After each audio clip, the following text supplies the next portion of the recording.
Olá, maltinho, e sejam bem-vindos a mais um CLC. Olá, Rafael, como estás? Olá, Pedro, está tudo bem contigo? Está tudo ótimo. Estás a ver o Projeto Pedal e isto é o dar com a língua nos crentes. Nós vimos aqui mandar os nossos palpites, como é habitual, não é? É a nossa rúbrica semanal em que nós vimos aqui falar de coisas, não é? Olha, Rafael, nós tivemos aqui muito tempo de férias do CLC e, portanto, aquilo que nós prometemos ao pessoal que iríamos fazer hoje, o CLC de hoje, é, no fundo, fazer aqui uma retrospectiva daqueles que foram os principais temas que aconteceram na nossa ausência, porque nós sentiram a nossa falta, nós sentimos a vossa falta e vocês sentiram a nossa. Portanto, vamos fazer aqui uma retrospectiva muito rápida e antes saltamos para a nossa intro, vou falar Nino Schurter, não é? Temos que falar do Nino, obrigatoriamente também temos que falar do Zé Dias, Zé Dias. Não pode passar despercebido. Não pode. Temos também para falar do Alá Filipe. As pessoas que me conhecem sabem que eu torço ali um bocadinho pelo Alá Filipe e, portanto, sou uma pessoa contente também. Rui Oliveira, não podemos deixar de falar no Rui. Temos ainda a Volta a Portugal masculina que aconteceu e agora faço aqui uma divisão, Volta a Portugal masculina, percebes esta intro? E eu gostava de falar um bocadinho sobre a Volta a Portugal como espectador, quero falar como espectador e quero falar também na Volta a Portugal feminina que aconteceu pela primeira vez.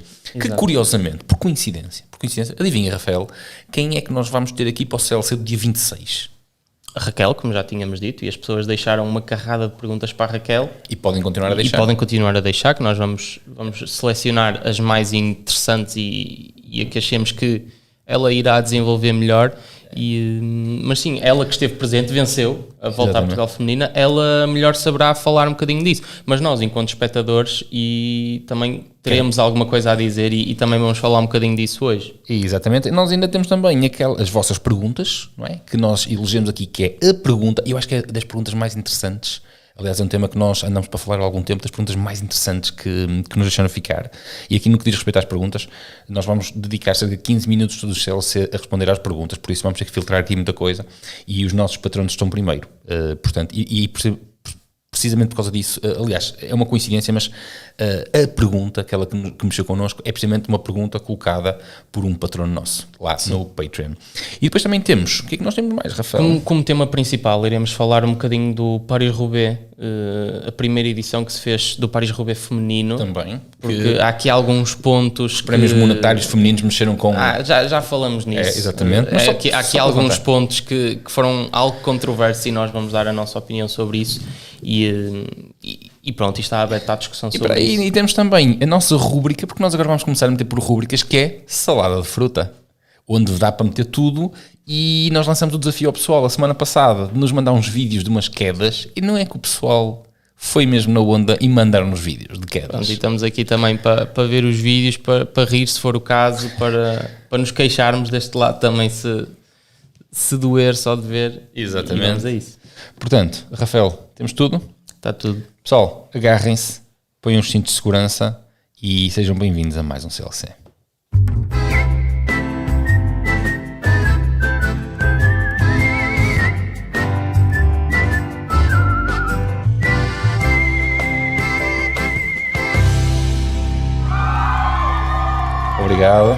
Obrigado a todos. Isto, Rafael, é para eu me sentir... Meninas, sentem-se, meninas, calma. A menina aí da fila, meta o sutiã, por favor. Obrigado. Rafael, estamos de volta e antes de nós começarmos, convém, nunca nos cansamos de dizer, obrigado a todos os nossos patronos. Obrigado a ti, que podes também tornar-te patrono, e ser patrono é ser uma coisa especial aqui para o CLC. E nós vamos arrancar então com aquilo que serão os CLCs especiais, com os convidados todos os meses. E se nós já lançamos o CLC um bocadinho antes para os nossos patronos, o CLC especial vai ser lançado muito antes para os nossos patronos. Para ver o CLC, mal ele seja feito, tens que ser nosso patrono. Exato. Será com 24 horas? O quê? Não, vai ser mesmo com uma semana. Com uma semana? Com uma semana de diferença. Isso nem eu sabia. Mas muito obrigado aos patronos que tornaram isto tudo possível. Se tu és novo, se estás a ver o CLC pela primeira vez, o CLC deu um grande salto. Volta uns CLCs atrás, vê como é que eram produzidos, como é que nós fazíamos o CLC normalmente e vê isto agora. Foi tudo graças aos patronos que nos apoiaram e muito obrigado a eles. Isto foi um salto tão grande que nos primeiros o Rafael não fala. O Rafael é basicamente um boneco que fica lá atrás e mexe a cabeça de vez em quando. Ora bem, vamos então aqui passar para os nossos primeiros temas. É uma coisa que nós temos que falar. Foi um ano cheio de... Embora eu tenha feito uns vídeos especiais na altura por causa dos Jogos Olímpicos, não consegui ficar quieto. Já estávamos de férias. Tivemos Nino Schurter, campeão do mundo pela 9ª vez. Foi o campeão do mundo mais novo, ou seja, Nino Schurter fez história. E o mais velho. E também, exatamente, também o mais velho. Nino Schurter, que acaba por ser uma figura incontornável no mundo do XCO, porque acaba por ser Nino Schurter que vem definir aquilo que é hoje, novamente, o XCO. O estilo de prática com a parte técnica e tudo mais, Nino é o responsável. E, portanto, 9 vezes campeão do mundo é sem dúvida qualquer coisa. Foi ele o responsável por uma corrida emocionante até ao fim. Uma corrida a Nino. Mostrou-nos o que é que ele era capaz de fazer há uns anos atrás, que há coisa de 2, 3 anos ele já não conseguia fazer, que era aquelas corridas de arrancar e fazer a corrida sozinho. Ele conseguiu um pouco isso, claro que não foi a corrida toda. Não foi sozinho? Não foi sozinho, mas foi uma corrida que notou-se, não digo folgada, porque...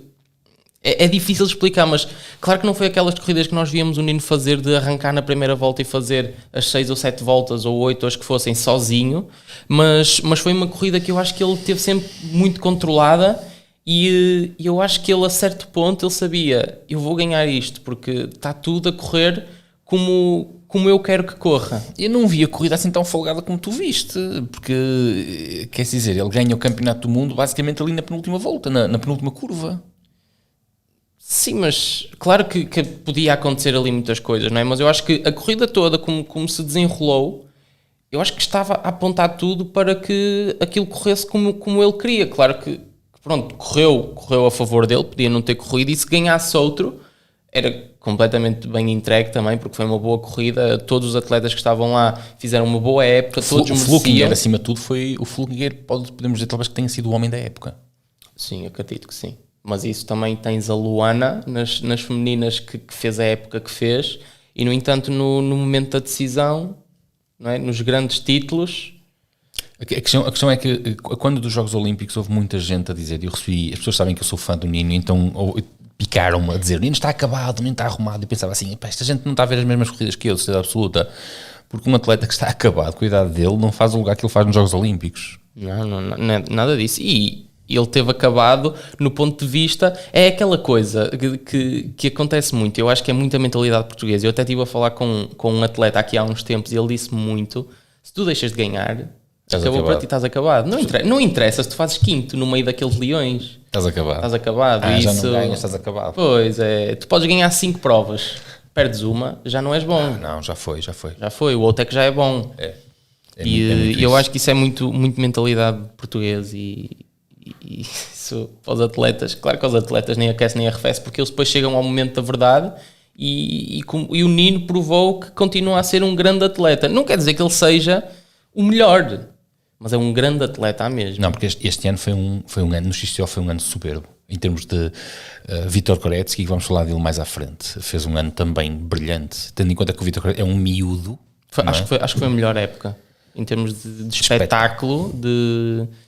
Tu não saberes, tu ires ver uma prova e não saberes à partida quem é que é superior, foi muito emocionante. Acho que foi a melhor época enquanto espectador que eu já vi. Olha, por falar em épocas brilhantes, nós temos também agora que falar de um português, que é o José Dias. Português e amigo também. O Zé foi ao Campeonato do Mundo. E o Zé entra nas maratonas de uma forma até muito humilde, segundo aquilo que nós sabemos. Ele entra para ajudar o Tiago Ferreira, que é um colosso. Não está aqui em causa a qualidade do Tiago, muito pelo contrário. Tiago, eu considero que é o melhor atleta de BTT na geral que nós temos. É os títulos que falam, já passa um bocadinho a questão da opinião. É os títulos que falam isso. E portanto, o Zé chega-me aqui e faz-me um 3º lugar no Campeonato do Mundo. Um Campeonato do Mundo cheio de... Super difícil. De vedetas, não são vedetas, mas cheio de estrelas do BTT, em especial do cross, não é? Porque para as maratonas eu não estou assim tão ligado, não sei... Tivemos o Paes, que foi o... Não, ele não foi, porque ele lesionou-se à última da hora, mas tivemos o Nino, tivemos o Lars, tivemos muitos atletas. Nino que tirou o bilhete, com problemas de estômago. O Lars também, acho que partiu a corrente, penso que partiu a corrente. Mas também se queixou, eu vi um post dele também queixar-se de problemas de estômago. Mas no geral o percurso era duríssimo, eram 110 km. Com 4 mil de acumulado. Com 4 mil de acumulado. Dureza pura. E termos um atleta português que nós bem conhecemos a fazer um terceiro lugar. É não podemos esquecer o Tiago faz nono. Se não estou o Tiago ainda fecha top 10, que também é muito bom. Sim, muito. Lá está, é tal coisa, dizemos assim, e tal, o Tiago está arrumado. Não está arrumado. Fazer um top 10 no meio daquilo tudo tem que ser bom. Não é ser bom, tem que ser dos melhores do mundo. Não, isso nem sequer é alvo de discussão, porque tu terminares num top 10 no meio daquela malta, num percurso como aquele, que era duríssimo, era muito, muito duro. Eu via stories deles a passar picadas, Sabes o que é que para inclinadas, longas. Sabes o que é que para mim muda com este terceiro lugar do Zé Dias? É que eu para o próximo, no próximo europeu e no próximo mundial, eu vou estar a torcer por 2 candidatos ao pódio. Obviamente o Tiago e o Zé. Acho que Portugal podemos acreditar cada vez mais. Acho que só nos faltava assim um atleta de cross também a discutir assim provas da frente para Portugal ser um país fortíssimo no ciclismo no geral. Tu estás a falar um atleta de cross masculino. Sim. Estou a dizer elite masculino. Nas femininas também estamos bem entregues, mas era um atleta de cross masculino para Portugal no ciclismo geral ser um colosso também.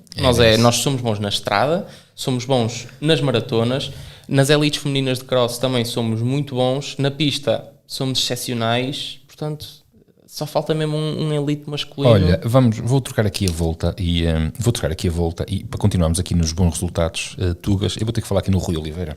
No Rui, sim. O Rui Oliveira, campeão europeu de scratch, pista, elites também. Que revalidou o título, mas que era do irmão. E o irmão era de elites? Sim. Foi o ano passado. Ok, pronto. Mas eles também são gêmeos, por isso pois não... pode-se trocar. Na fotografia eles até pensam que é a mesma pessoa. Só o nome é que muda, mas como são estrangeiros, Rui Ivo, aquilo passa assim um bocadinho. Mas uma vez mais lá está, naquilo que tu estavas a dizer, nós estamos bem classificados em todo lado. Parece aqui um ciclismo de guerrilha. E ainda no último dia, penso eu, eles ainda fazem... Eu na pista tenho algumas dificuldades, mas aqueles fazem em dupla. Sim. O Rui e o Ivo e o Yuri. Sim. Fizeram ainda uma medalha de bronze. Brilhante. Temos vedetas. Só faltava haver um bocadinho mais de compromisso de toda a sociedade e dar o mérito a isso, porque temos campeões do mundo, temos campeões europeus... Eu ia fazer aqui uma comparação estúpida com o futebol, mas não podes, mas é um bocado triste. Depois a única forma das pessoas fora do ciclismo saberem isto é em notícia de rodapé, que foi o que passou. De facto falou-se, penso que foi na RTP1, eu não sei se os outros canais falaram, mas eu sei que na RTP1 falaram disso, mas lá está, foi algo muito breve e merecia ser mais falado, porque de facto o trabalho que está a ser feito, em especial com os atletas de pista, é algo excepcional e estamos a ter muitos resultados para aquilo que... E depois não é falado, percebes? Mas também essa é uma das razões pela qual a televisão jornalista está morta. E eles sabem que está morto aquilo. É que eles só sabem... têm umas palas, assim, não é? E só sabem falar de uma coisa. E o resto dos desportos não existem. Mesmo o Fernando Pimenta, por exemplo, que é um atleta extremamente medalhado... Agora apareceu um bocadinho mais na televisão e foi convidado para isto e para aquilo, mas também foi preciso ganhar N de medalhas, N de situações para começar a ser convidado para isto e para aquilo. E se tu pensares, é só na pista? Não é só na pista. Nós, por exemplo, nós temos o ciclismo de estrada, que eu acho que é algo muito mais mediático do que o BTT e a pista, não é? E nós temos sempre o João Almeida a fazer resultados excepcionais e tu não vês isso a passar na televisão. Ou seja, na televisão tu não vês isso a aparecer... No jornal da noite, no jornal da tarde, tu não vês isso a aparecer, é muito difícil aparecer. E isso dá um bocado de raiva de os atletas portugueses não serem reconhecidos e depois o desporto acaba por não ter o apoio que tem e precisa de ter para ser melhor. E isto falando de ciclismo de estrada, que nada tem a ver com o BTT e com a pista no que toca a mediatismo. Olha, apetece-me falar de estrada, agora falando aqui um bocadinho mais de estrada, porque depois o pessoal diz que nós não falamos de estrada, que não percebemos a ponta de estrada, e se calhar não percebemos mesmo, mas pronto, falo como fã, posso falar, tenho essa opinião. Julián Alaphilippe foi bicampeão do mundo. Para mim, Julian Alaphilippe é o melhor atleta que está no pelotão, pelo simples facto de que a maneira como ele sacrifica algumas coisas, alguns objetivos que ele podia perfeitamente encaixar no calendário dele, como por exemplo os Jogos Olímpicos. Ele sacrificou os Jogos Olímpicos. Ele disse publicamente que não ia aos Jogos Olímpicos porque o objetivo dele era o Campeonato do Mundo. Sim, ele sacrificou os Jogos Olímpicos, que é uma prova... E podia ser um medalhado. Podia, eu acho que o percurso era duro dos Jogos Olímpicos, mas o Alaphilippe também adapta-se a muito tipo de terrenos. Claro que ia sempre depender depois do que acontecesse na corrida, mas eu acho que ele poderia ser candidato a vencer os Jogos Olímpicos, mas sacrifica os Jogos Olímpicos, que é talvez a prova mais importante, ou seja, do desporto, não é? São os Jogos Olímpicos, acontece de 4 em 4 anos, determina um campeão olímpico, há muito dinheiro envolvido, há muito prestígio envolvido, mas ele decidiu focar-se para os campeonatos do mundo, e mostrou-se numa forma... Não foi. E eu digo também, o melhor que está no pelotão pela coragem que ele demonstra a correr. É isso. Porque ele arrisca quando tem que arriscar, quando acha que tem que arriscar. Fazer um ataque com aquela malta a 10 km da meta, que foi a mais, mas 10 km a pedalar sozinho, com aquele pessoal ali a 10 segundos, que ainda os consegues ver a 10 segundos e eles a ti, ali a sofrer como um cão. É preciso ter coragem para isso. Ele depois terminou a 30 segundos, não estou em erro. Sim, ele depois foi sozinho e continuou a atacar. Aquilo que eu acho interessante, que eu vi a corrida toda, basicamente, fiz 4 horas, eu estava a ver aquilo em direto, aquilo que eu achei extremamente interessante é que quando se isolou aquele pelotãozinho ali da frente, eles estavam demasiado focados em 2 atletas que acreditavam que ia ser um daqueles, os putos, que, não é? E esqueceram que estava ali, que o Alaphilippe não é um velho, não é? Tem 29, 30 anos, 29, se não estou em erro. E o Alaphilippe, em 2 subidas seguidas, martelou forte e conseguiu descolar ali um bocadinho. E foi quando ele consegue descolar ali um bocadinho, das duas uma, ou ele percebe que os outros não estavam tão fortes quanto isso, ou então os outros não acreditaram o suficiente que ele fosse capaz de fugir. A experiência conta muito e ele tem bem noção que no 1 para 1 ele não é mais forte que um Van der Poel, por exemplo. Ele sabe disso, mas sabe que taticamente ele consegue ser mais forte e psicologicamente ele consegue ser mais forte. Quando eu digo psicologicamente, também estou a ligar à questão tática da coisa, que é, ele sabe que a probabilidade de um ataque resultar a 10 km da meta, pedalar sozinho 10 km, é muito difícil, correto? Ou seja, a probabilidade deles o deixarem ganhar ali 10 segundos era muito grande, porque eles podiam pensar 10 segundos. Morre, nós estamos juntos, vamos buscá-lo rápido e acabou. Sim. Mas é que saiu-lhes o tiro pela culatra, porque a verdade é que eles não se entenderam e ele foi ganhando dos 10, passa para os 12, dos 12 15, 15 20. Quando vão a ver 30 segundos, já não se vai buscar 30 segundos àquele andamento. E ele tem uma vitória extraordinária, mais que merecida, e só prova que ele ainda é um grande atleta, ainda é, como se ele tivesse acabado, é daquelas expressões como se ele tivesse acabado. Ele é um grande atleta. Sabes que o Alaphilippe faz-me lembrar muito o Alberto Contador. O Alberto Contador era conhecido como o pistoleiro porque ele fazia isto. Ele atacava, ponto. E atacava quando achava que tinha que atacar. E, aliás, o Contador foi um grande crítico. Na altura ele estava a criticar precisamente o Froome por causa dos potenciómetros. O pessoal ir ali agarradinho, este número, não posso ir deste número. E o Contador estava a dizer que veio criticar publicamente os atletas que só olhavam para os potenciómetros. Não posso sair daqui porque, ai meu Deus. Froome também vale o que vale, ganhou o canhou também, tem o currículo, fala por si, mas o estilo de corrida, o estilo de garra, o estilo de querer fazer, o Alaphilippe faz-me lembrar isso. Ele ali achou que tinha que atacar numa subida, arriscou que tinha que arriscar, podia ter perdido tudo, a verdade é que não perdeu, porque os outros não acreditaram, porque ele acreditou mais que os outros, não se sabe, mas foi um mundial que a última meia hora foi fantástica, foi extremamente apaixonante. Acho que ao Alaphilippe só lhe falta uma grande volta, em especial, acho que lhe falta um tour, para ele consolidar de facto aquilo que tem vindo a mostrar, que é um grande atleta. Um atleta capaz de ir a todas as provas e de estar bem em todas as provas que ele se comprometa a estar e falta-lhe uma grande volta e eu estou muito desejoso que no próximo tour ele esteja muito forte para atacar a camisola amarela. Olha, e vamos continuar na estrada e vamos passar de grandes exemplos, não é? Para chás mornos, para coisinhas mornas, coisinhas que é a volta a Portugal, em Portugal, a volta a Portugal, em que nos últimos anos nós tínhamos visto uma verdadeira pasmaceira. E eu falo agora como fã. A volta a Portugal transformou-se numa coisa em que se juntam uma data de amigos para ir dar uma volta pelas ruas de Portugal e encaminhar a W52 até ao pódio. Não é? É essa a ideia que passa. Não, é para pessoal, ninguém ataca. Vai lá, aparece uma hora na televisão e depois volta para trás. Isto é deles e tudo mais. Este ano trouxe aqui uma emoção que fez-me acreditar um bocadinho. Fez-me acreditar. Espera aí, estes gajos querem ganhar. Estes gajos querem ganhar. Afinal de contas, eles estão lá e também querem ganhar a voltar a Portugal. Olha que coisa fantástica. Estamos a ver uma corrida e vimos a camisola amarela a trocar para 4 equipas, se não estou em erro. Não sei se foi para 4 equipas, mas trocou algumas vezes. Algo espetacular.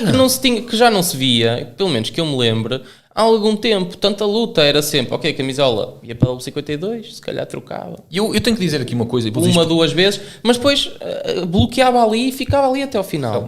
Rafael, não batas, Rafael. Desculpa.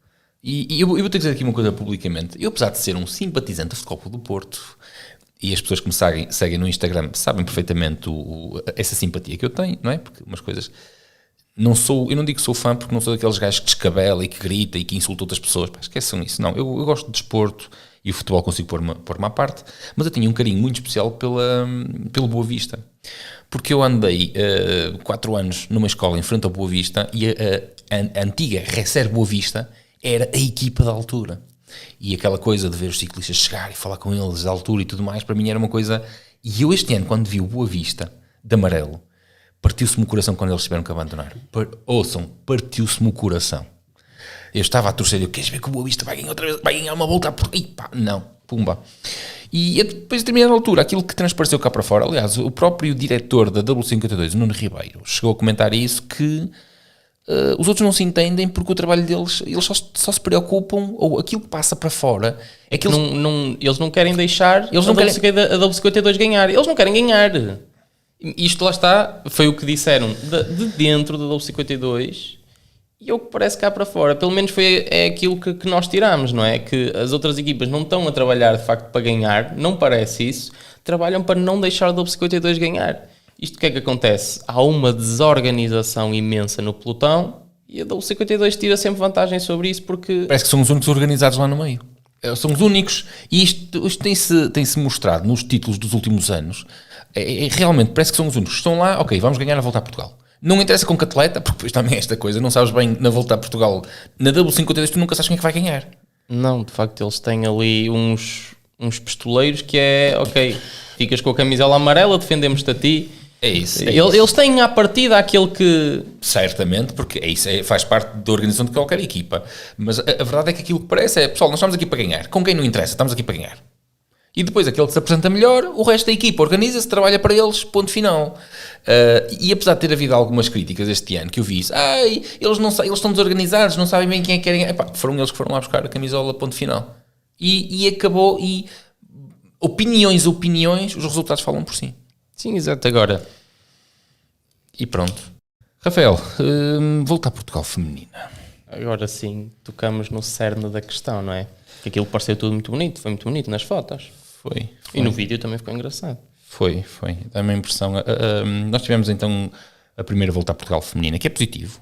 Mais tarde ou mais cedo tínhamos que arrancar com isto e eu sou totalmente apologista que sim. É preciso darmos uma oportunidade ao desporto feminino, embora existem aqui alguns senãos. Vamos tocar nesses senãos um bocadinho mais à frente. Isto se calhar vai ser um CLC polémico. Acho que vais levar com alguns movimentos feministas em cima. Mas a questão é que, lá está, na fotografia ficou tudo muito bonito na volta a Portugal, não é?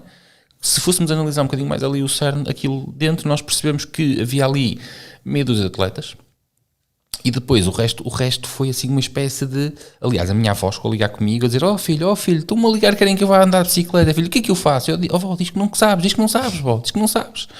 Porque dá a impressão que houve ali uma seleção do género: tens bicicleta, no bilhete de identidade das que és feminina, tens correr, ponto.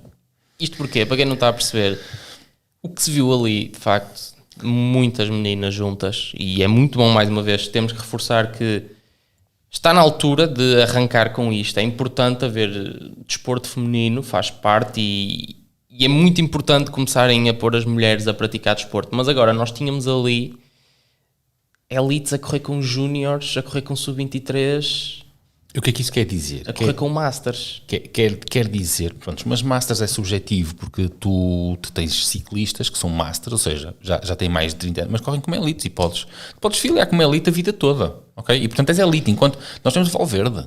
O Valverde, meu caro, Sim, é master B, não é? Correto. Mas, por exemplo, teres elites a correr com júniores. Isso é que já... Está bem já- que aqui é verdade que haviam classificações para... diferentes, mas o pelotão era o mesmo. Exatamente. E depois na fotografia a ideia que nós temos é que estão ali 100 atletas em condições de igualdade, na verdade não estão. Não estão porque os andamentos que são permitidos nas transmissões de cada um são diferentes, logo aí à partida, não é? Exatamente. Que Significa, por exemplo, vou dar aqui um exemplo. Uma elite, ou antes, uma júnior não consegue discutir um sprint com uma elite, porque os andamentos são diferentes. à partida A não não. ser que seja uma júnior estilo Luana Lanconte. Exatamente. À partida não conseguirá discutir com uma elite. A verdade é essa. Ou seja, aquilo na fotografia ficou tudo muito bonito, muitas meninas a correr. Mas depois tu vais aprofundar a coisa e tu pensas, ok, afinal isto foi só para fazer número, porque... Ou seja, porque eu depois fiquei a pensar e isso eu não sei. A discussão à geral, como é que aquilo estava a funcionar? A geral é o pelotão todo. Pois, lá está. Ou seja, as atletas júniores, logo à partida, não é? Já não estão em pé de igualdade com uma elite. Não, de forma alguma. De forma alguma. Entre outras coisas que me passou de dentro do pelotão cá para fora, que eu não quero comentar, mas pronto, mas é importante. Então vocês perguntam assim, ok, é muito bonito, vocês estão a criticar, então qual é a solução? Eu sou apologista de uma coisa muito simples, mais vale poucas e boas que muitas e ao molho. E eu preferia, se calhar, termos uma volta a Portugal com metade das atletas, mas uma coisa com qualidade, com muito mais qualidade, do que enchermos uma fotografia cheia de gente. Porque isto faz-me lembrar um bocadinho os videoclipes da Shakira, que é o seguinte, a Shakira é uma mulher com 1,50 m. Então, para ela não parecer pequena, que é pequena, o que é que o pessoal da produção fazia? Contratava crianças para contracenar com ela nos videoclipes, para dar a impressão que a Shakira era alta. Pois. E isto aqui, para mim, passa aqui um bocadinho por isto. Portanto, é importante, mas se formos analisar bem aquilo, foi uma fotografia muito bonita, mas metade daquilo era papel para encher. Exato, ou seja, em termos competitivos, como prova competitiva, aquilo para mim, ou seja, como é que eu ia dizer isto sem magoar as suscetibilidades? Eu não quero dizer que valeu pouco, porque valeu o que valeu, não é? Valeu o que valeu. Mas tem pouco significado, percebes? Tem pouca expressão, mas por algum lado tinha que começar, porque... Sim, exato, eu sei, lá está. É daquelas coisas que agora as pessoas aí desse lado, ok, vocês estão a falar, mas então arranjem uma solução. Eu vou de encontro àquilo que estavas a dizer, diminuirmos as atletas, fazermos uma coisa de facto como tem que ser feito e fazermos uma coisa com muita qualidade, do que agora, ok, ficou muito bonito na fotografia, quem não souber aquilo, olha, tantas mulheres a correr, é isto que é importante, percebes? Mas depois tu vais a ver em termos competitivos aquilo... E ainda bem que a minha avó desligou o telefone. Exato, senão já vi se ganhava. Pois é, olha a tua bisavó lá a correr. Era do caraças, era. Outra coisa também que... Pronto, que eu dava aqui uma sugestão, era ir buscar atletas lá fora, ou seja, equipas estrangeiras, mais equipas estrangeiras, pô-los a correr.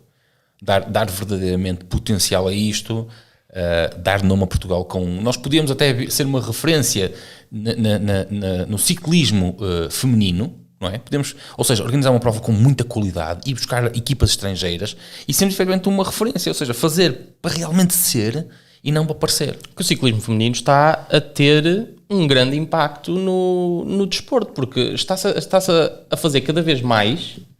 Estamos a ver as grandes voltas, os grandes nomes de organizadores das grandes voltas, não é?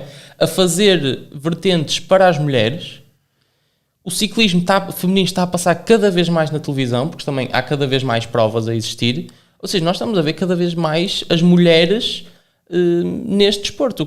Para mim é muito positivo, mas lá está. Acho que as coisas devem ser feitas como deve ser e não só para ser bonito, porque depois, lá está, é difícil Portugal ter argumentos depois para trazer cá, para convidar e as equipas profissionais quererem vir cá, não é? Porque as coisas, de certa forma, não estão a ser levadas a sério, não é? Não sei se me estão a fazer entender. Sim, eu entendo. Eu estou a entender, porque já conversamos muito sobre isto. Eu entendo. Rafael, vamos avançar. Continuando aqui, mas ainda vamos continuar nas mulheres, ou...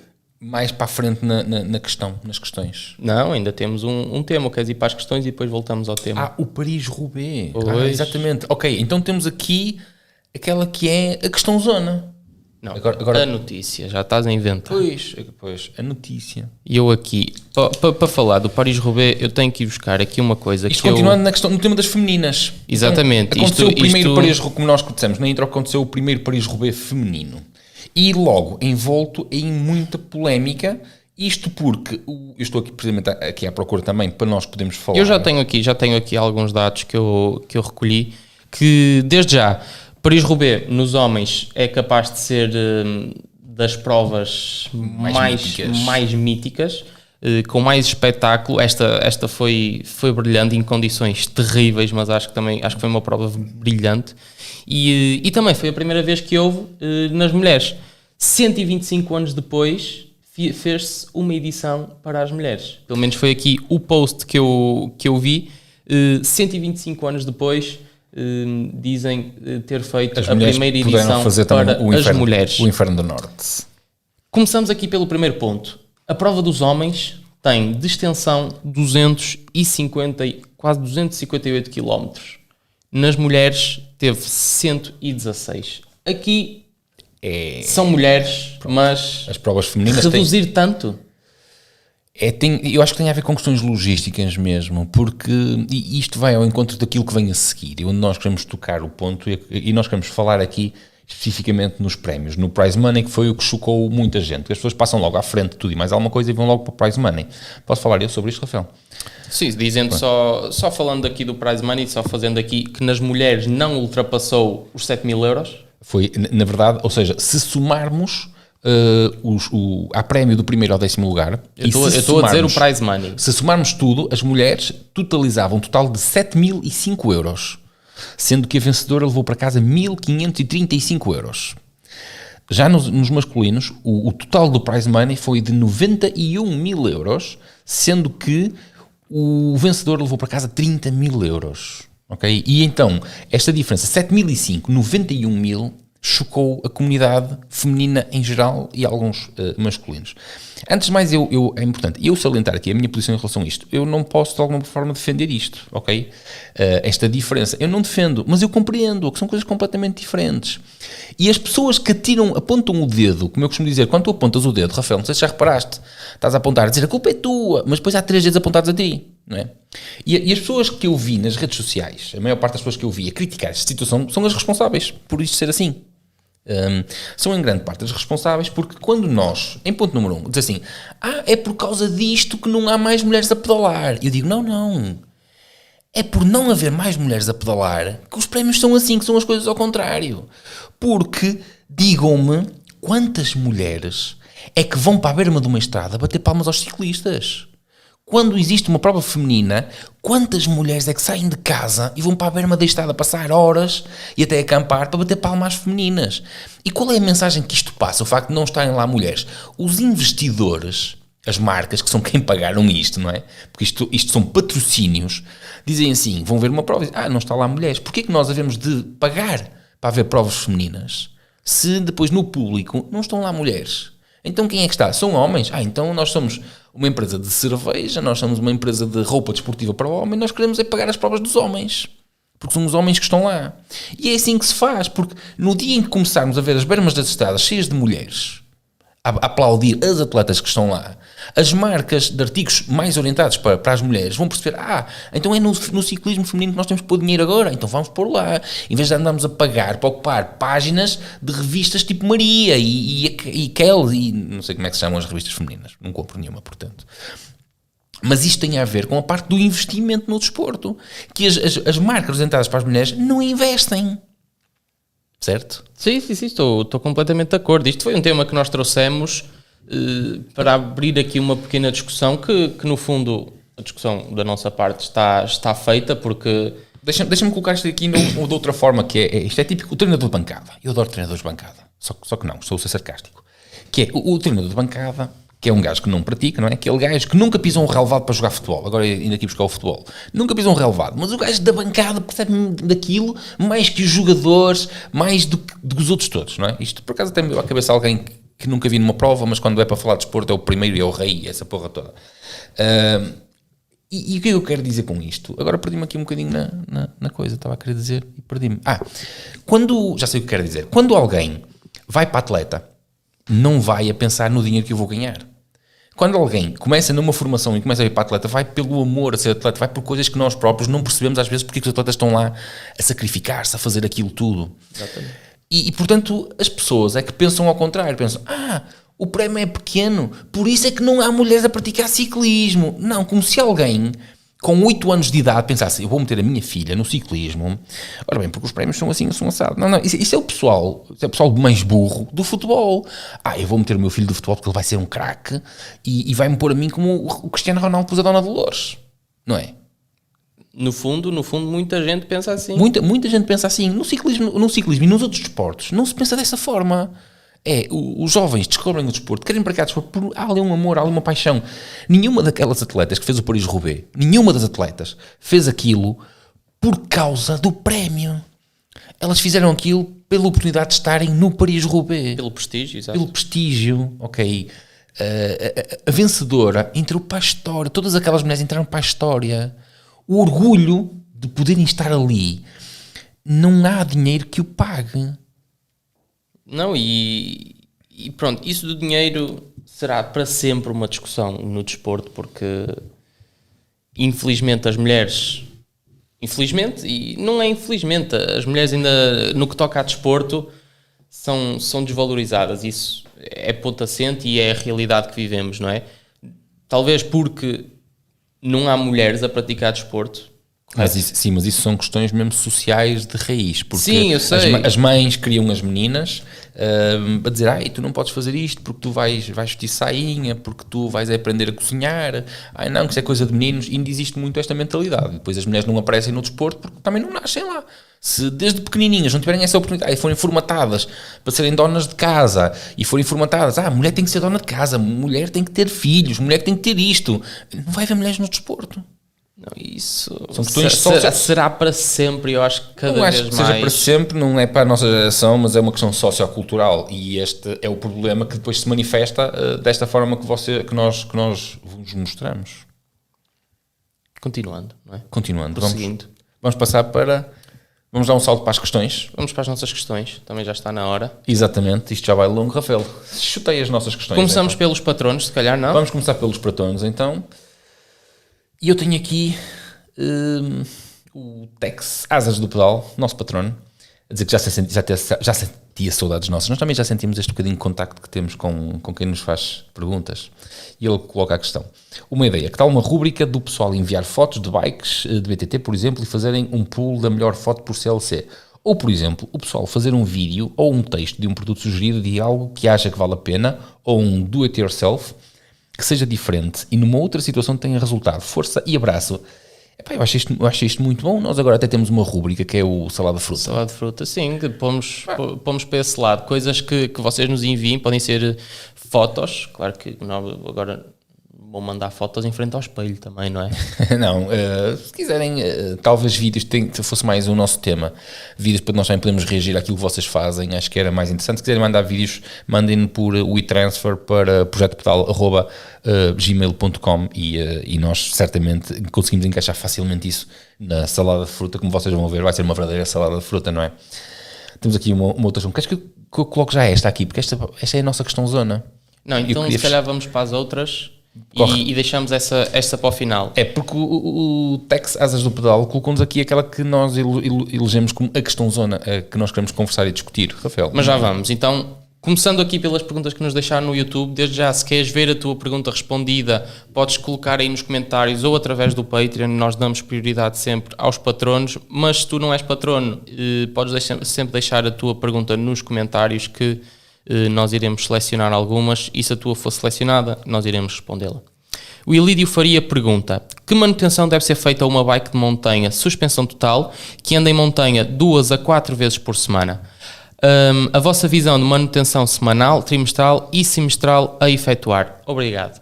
Ora bem, eu tentei ligar para um mecânico à séria para nos ajudar aqui a entrar em direto, porque agora temos aqui uma coisa que nos era porreiro, mas os mecânicos à série neste momento estão muito ocupados.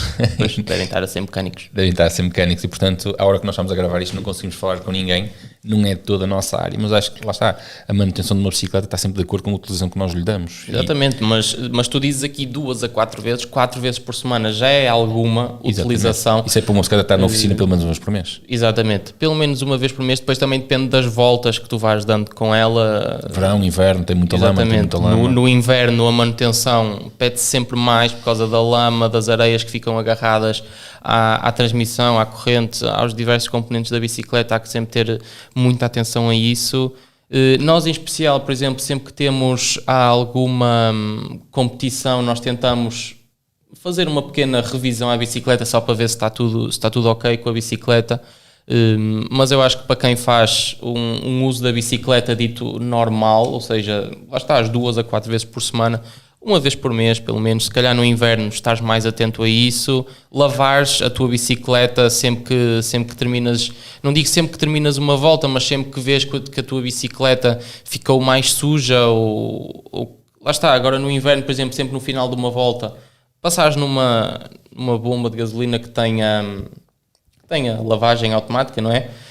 Podes lavar a bicicleta, se tiveres possibilidade de em casa uma mangueira, passares a bicicleta por água também, não é isso que custa. Não se esqueçam nada de alta pressão para as bainhas das suspensões nem para os rolamentos e sobretudo as bicicletas elétricas também não deve ser nada recomendado, portanto. Passando à próxima, Rafael. Passando à próxima pergunta, temos uma pergunta do Carlos Gonçalves que pergunta: Boas Pedro e Rafael, a minha pergunta é em relação a conforto que, como dizem e bem, está associada à performance. Como ciclista amador e quem nem anda todos os fins de semana, mas quando anda é coisa para 5, 6 horas, as dores no rabo começam por aparecer. Já foi muitas vezes abordada a questão dos selins. A minha questão é, e os calções? Acho que podem ser abordados desde a qualidade até ao desgaste dos mesmos. E se puderem deixar algumas sugestões. Obrigado e abraço.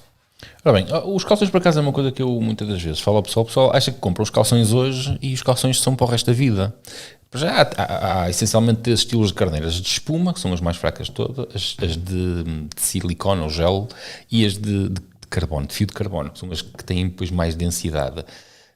Eu conheço, por exemplo, um amigo meu que não consegue utilizar carneiras de carbono porque elas têm tanta densidade que tornam-se um bocado abrasivas. Ele tem a pele um bocado mais sensível e não dá. Mas sim, é importante nós percebermos então que um calção não é para o resto da vida. E tal como acontece, como nós acabamos de falar, com a manutenção de uma bicicleta, quanto mais tempo utilizarmos o calção, menor depois vai ser o período de vida dele. E nós temos que estar atentos a isso. Nós, por exemplo, uns calções connosco, num ano dito normal, duram-nos 2 anos no máximo. Sim, e já tem muito cuidado, já estamos a abusar. Estão sempre a levar com chuva, com muito suor, portanto estão sempre ali sujeitos a um desgaste muito grande, portanto sim, se calhar nem diria tanto. Exatamente. Mas todos os anos nós costumamos trocar de equipamentos, por isso... Sim, nós compramos equipamentos todos os anos. Não chega a tanto. Portanto, pergunta de João Mesquita. Acham possível no futuro do BTT, o ciclocross, os ciclistas começarem a usar câmaras ao peito ou na bicicleta e as pessoas que estão em casa poderem escolher o ciclista que querem seguir? Eu achei esta pergunta muito interessante, porque muito de facto boa. Era uma coisa que se nós pensarmos... Faz todo sentido. Faz todo sentido. E eu acho que é daquelas coisas... Atualmente os ciclistas não podem levar câmara, a não ser que a organização autorize. Não sei se o pessoal sabe disto. Ou seja, se eu quiser que um ciclista meu leve câmara, eu tenho que pedir uma autorização à organização e eles têm que dizer que sim. Só depois é que ele pode levar. Mas eu acho que num futuro muito próximo, eu acho que a velocidade que a tecnologia está a evoluir e também a necessidade dos espectadores interagirem com aquilo que está a acontecer...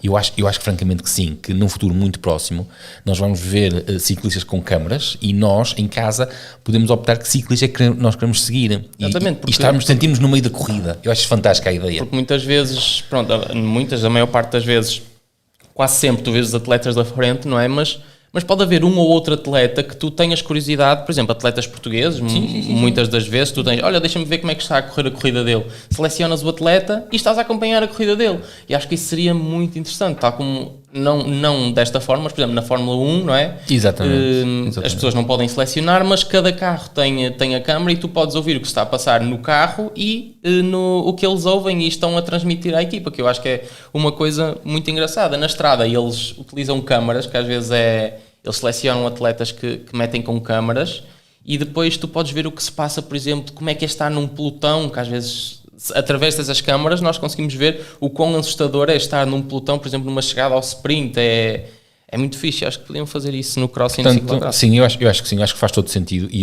aliás, eu vou um bocadinho mais longe, eu acho que podemos esperar isso num futuro muito próximo. Eu gostava. Próxima. Nuno Guimarães. Tenho na minha bike de estrada a configuração 5236 e K7 1128 e nas contagens de montanha das voltas de fim de semana, quando as pendentes são muito acentuadas, mesmo a mudança mais leve torna-se mais pesada. A minha questão é, qual seria a melhor opção para enfrentar essas subidas? Mudar os pratos da frente para 50-34 ou trocar a K7 por uma 11-32? E porquê? Grande abraço.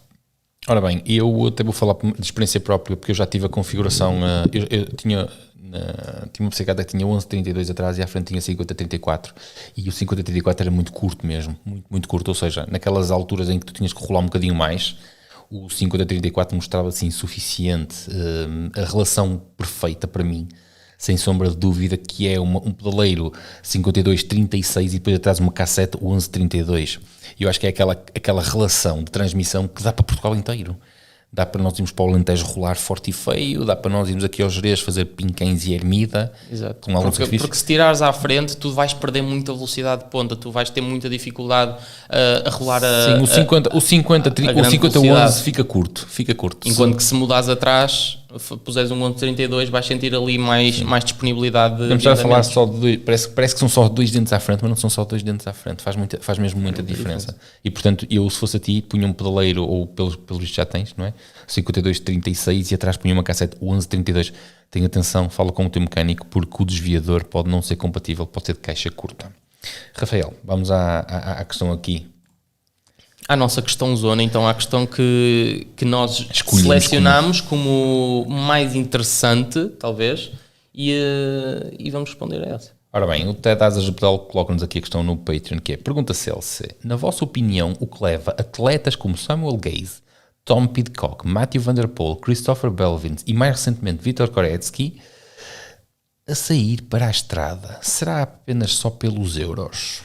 Rafael, isto é uma coisa que nós discutimos inclusive aqui em Portugal com os jovens, sobretudo com os miúdos que saem do BTT com 17, 18 anos, se calhar até um bocadinho mais cedo, vão para a estrada e depois simplesmente, fecha o capico e desaparecem. Não é o caso destes aqui. No meu ponto de vista, é assim, eu conheço alguns casos aqui de Portugal, disso tu acabaste de dizer, logicamente que eu não conheço esses casos, mas no meu ponto de vista... Mas acho que estamos a falar de casos diferentes, estamos a falar de casos muito, muito diferentes. Ou seja, a realidade que nós conhecemos aqui dos jovens que vão para a estrada é muito diferente desta questão que nós estamos a falar aqui, ok? Ok, mas tu estás a perguntar do dinheiro. Sim. Eu continuo a achar que é por causa do dinheiro.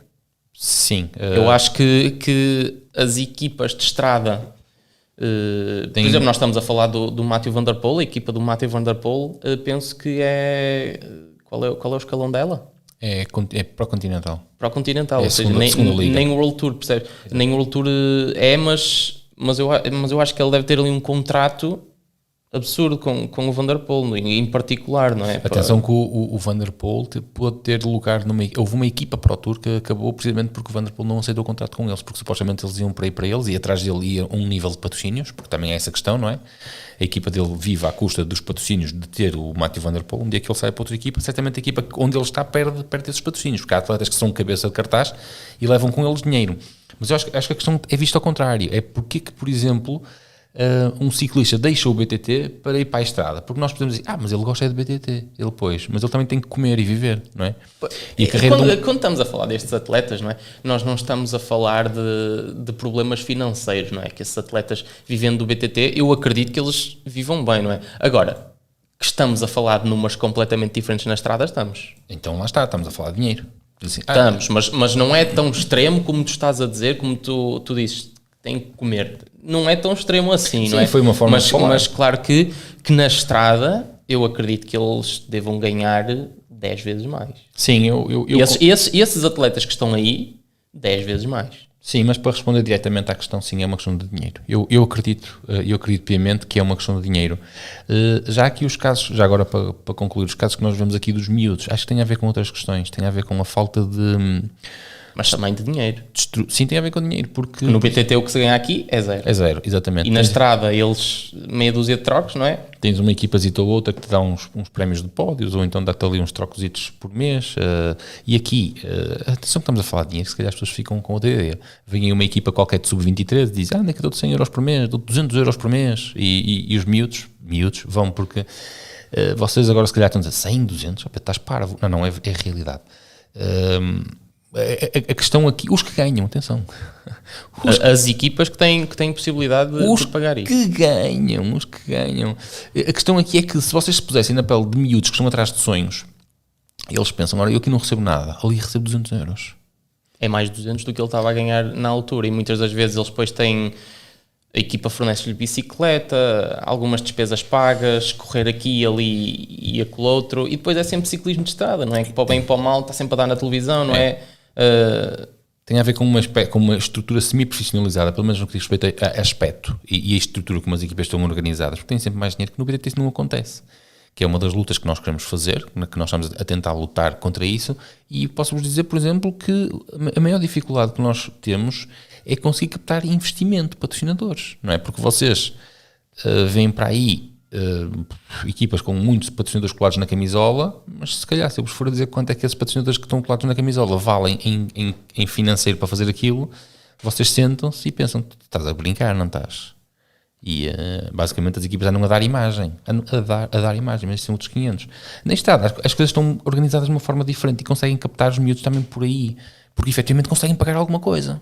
Sim, mas não deixam de ser meia dúzia de trocos, por assim dizer, e não passam daí. Mas já é mais do que sim, existe no BTT. É sempre mais do que existe no BTT, porque no BTT é zero.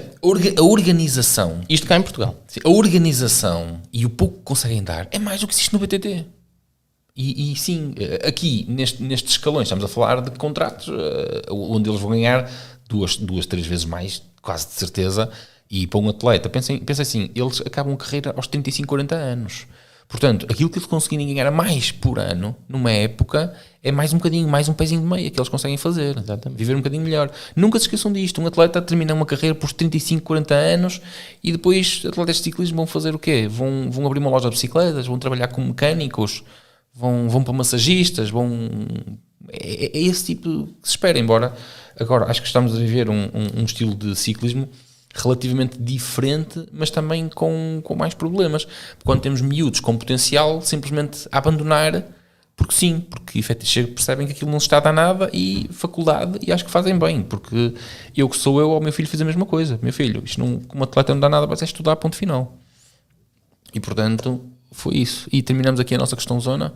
Exato, passamos para a nossa salada de fruta. Nós temos que arranjar uns genéricos para isto, Rafael, assim umas coisas. Estamos a trabalhar nisso. Eu estou a imaginar o genérico da salada de fruta, nós dois, com um chapéu estilo Carmen Miranda, a aparecer assim com a música tipo salada de fruta, assim de género.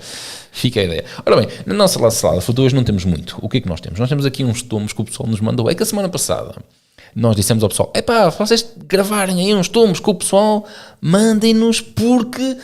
Nós pomos aqui. E o que é que o pessoal fez, Rafael? O pessoal mandou-nos tombos. O pessoal mandou-nos mesmo tombos. E nós vamos abrir. Nós já estivemos a ver aí alguns e há aí um que é bem engraçado. Eu acho que estão todos. Pronto, partimos do princípio então que ninguém se magoou, toda a gente está bem, ok? Atenção, malta, tenham sempre. Mandem-nos vídeos em que ninguém morra, por favor. Portanto, não, se fosse uma coisa demasiado violenta, obviamente que nós não íamos pôr.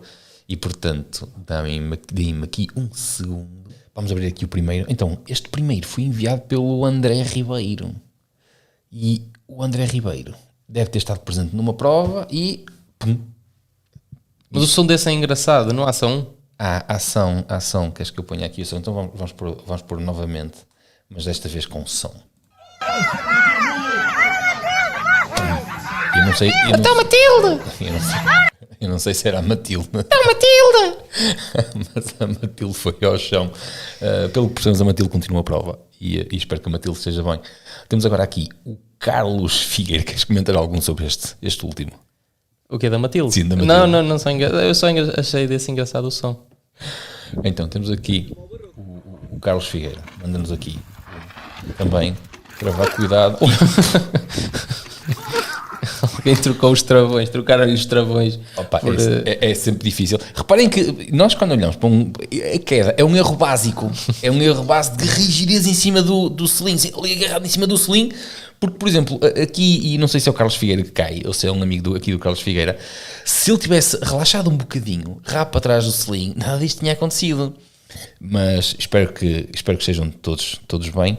Temos aqui o Diogo Brito, que nos mandou também aqui, olha, isto, gente, vocês quando vão a descer qualquer coisa, pés em cima do pedal, está bem? Pés nos pedais. Olha, isto está em slow motion, obviamente que ele já me enviou isto em slow motion. Este é aquele, sigam que eu vou descansar aqui um bocadinho. É desmontar rápido, não é? Sigam, força que eu fico aqui, está bem? Eu tenho que ir ali urinar ou coisa.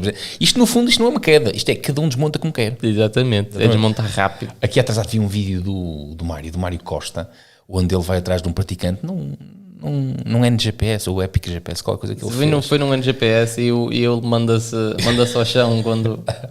Foi. E um rapaz que ia à frente. Eu vejo o Mário atrás da pessoa e disse, este gajo vai cair. Porque eu percebi logo, este gajo vai cair. E não é que caiu mesmo quando o Mário ia ultrapassá-lo. Assustou-se. Também, assim, quando o Mário ultrapassa um gajo também... Também não vai devagar. Também não vai devagar o Mário. O Mário põe toda a gente a abanar. Temos aqui então o Nuno Maris que nos mandou aqui um vídeo. Vê-se que isto havia aguinha, muita aguinha. Aqui uma subidinha. Ou não, tu mandaste, espero que não tenhas mandado o vídeo todo. São dois artistas. Vês pela indumentária que estava frio, não é? Chuvinha. Olha, muita aguinha, Rafael. Estás a ver? É aqueles passeios que quando começa a chover nós ficamos em casa. Exatamente, quando nos cheira a chuva. Exatamente, este é aquele tipo de terreno que os mecânicos gostam, porque a bicicleta sai daqui e vai para a oficina, não é?